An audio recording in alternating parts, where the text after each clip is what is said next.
弟兄姊妹平安，今天是2025年的9月3号。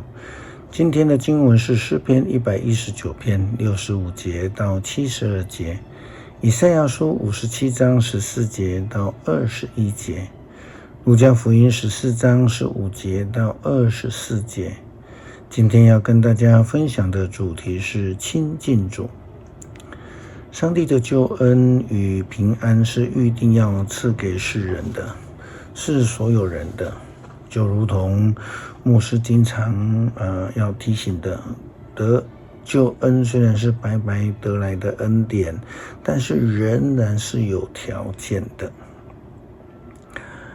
牧师经常引用约翰福音第3章16节到17节的经文来分享。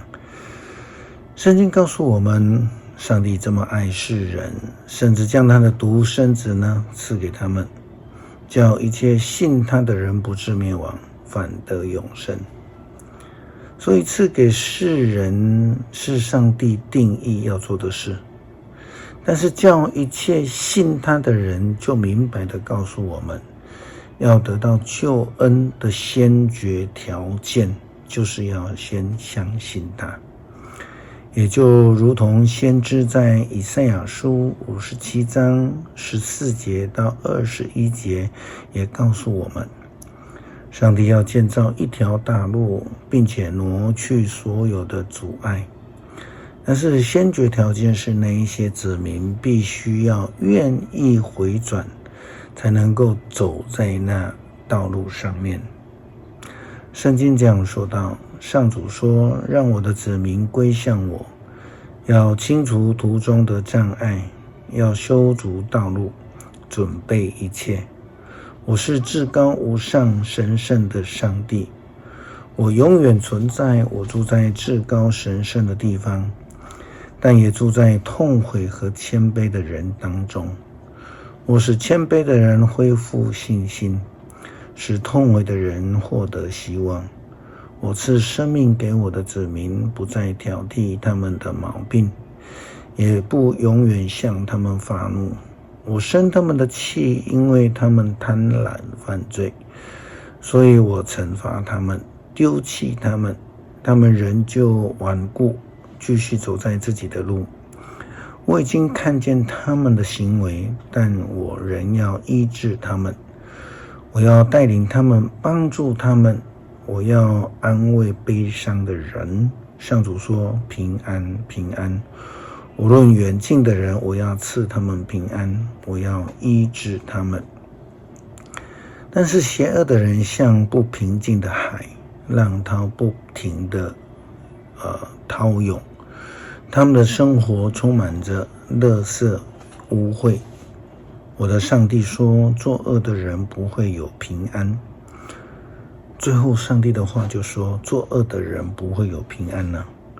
这个就是所谓的得救恩、领受平安的非常重要的条件，就是要亲近上帝嘛。耶稣基督曾经以大宴席来比喻来提到那些自以为是假装很忙碌的人他们是不配得到救恩的人，反倒是那一些在街上乞讨、缺乏的、跛脚的、失明的人民，他们因为缺乏，所以就懂得马上回应上帝的救恩，然后他们就得以进入上帝救恩的筵席当中，可以跟上帝，可以跟基督来一同坐席。路加福音14章15节到24节，经文这样说到，同席有一个人听见了这些话，就对耶稣说，能够坐在上帝国里享受筵席的人是多么的有福啊！耶稣就对他说，有人大开宴席，邀请了许多的客人，入席的时候，他差派仆人去向所请的客人说，请来吧，一切都预备好了。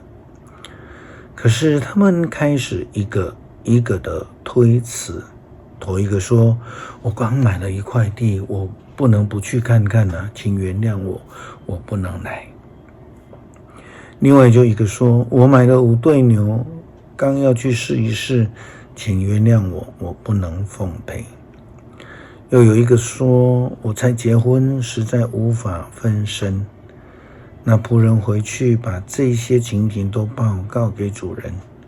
这家的主人非常的恼怒，就对仆人说：“赶快出去，到城里的大街小巷，把贫穷的、残疾的、失明的、跛脚的都带进来。”不久，仆人就回话说：“主人，你所吩咐的已经办好了，可是还有许多的空位呢。”主人就对仆人说：“到马路和路巷里去，强拉人进来，坐满我的屋子。我告诉你们，那些先前所邀请的人绝对不能享受我的宴席，因为他们不亲近主。”所以主耶稣基督在山上宝训上面也这样子告诉我们说啊，饥渴慕义的人有福了。愿我们每一位都有这样饥渴慕义的心志，来蒙恩，来得救，来领受主的平安。诗篇119篇65节到72节。上主啊，照着你的诺言，你一向恩待你的仆人，求你赐给我智慧和知识，因为我相信你的命令。求你惩戒我以前我常犯的过错，但现在我遵守你的话。你多么善良，多么慈爱，求你把你的诫命都教导我。狂傲的人造谣攻击我，我一心遵守你的诫命。他们愚昧无知，我却以你的法律为乐。我所受的责罚与我有益，因为它使我学习你的诫命。你所赐的法律胜过世上千万的金银。感谢上帝赐给我们丰盛的恩典，将耶稣基督的救恩赐给我们。求主帮助我们能够虚心渴慕来亲近主，来蒙受救恩。祷告奉主耶稣基督圣名求，阿们。